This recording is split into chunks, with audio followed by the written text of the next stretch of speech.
Praeitą savaitę Alytaus apskrities mokymo verslo įstaigose lankėsi su miestų ir miestelių gyventojai susitiko socialdemokratų frakcijos Seime nariai. Svečiai susitikimuose sakė, kad jiems įdomu sužinoti dabartinės padėties šalyje vertinimą socialdemokratams nebesant valdžioje.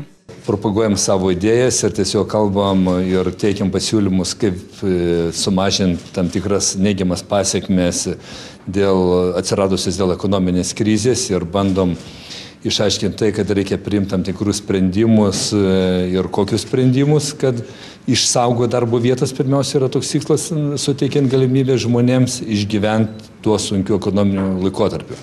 Nes matom, kad trūksta labai daug informacijos ir verslininkams patiems, dėl ko susidarė tokia globali ekonominė krizė.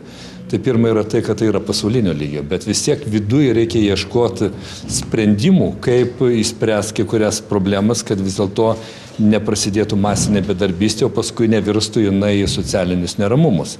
Tai manom, kad reikalinga sumažinti kai kurios mokesčius, grįžti prie to, kad paskatinti vartojimą, nes puikiai žinom, kad eksportas į užsienį mažėja, dėl to, kad užsienyje irgi vartojimo ženkliai sumažėjo. Taip pat siūlom, kad dideliems projektams vyriausybė ir manom, kad mes ją įtikinsim, būtų skelbiamas tarptautinis konkursas pritraukiant lėšas iš komercinių bankų per privačias kompanijas.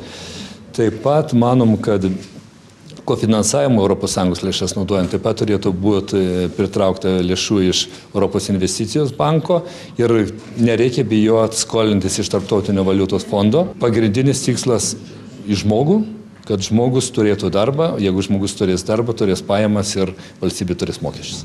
Susitikimuose su alytiškiais jie kritikavo Seimo valdančiąją daugumą, kurios iniciatyva padaryta pertrauką svarstant teisės aktų dėl pridėtinės vertės mokesčio sumažinimo, 5% lengvatinio pridėtinės vertės mokesčio grąžinimo, kai kuriems maisto produktams pakeitimą. Socialdemokratai pateikė įstatymų pataisas, numatančias pridėtinės vertės ir akcizų mokesčių mažinimą. Algirdas Butkevičius pabrėžė, jog jie prioritetus atiduoda žmogui. Pirmiausia, ką reikia padaryti, tai nubrėžti kryptis, kaip išgyventi sunkiu laikotarpiu ir jas vykdyti.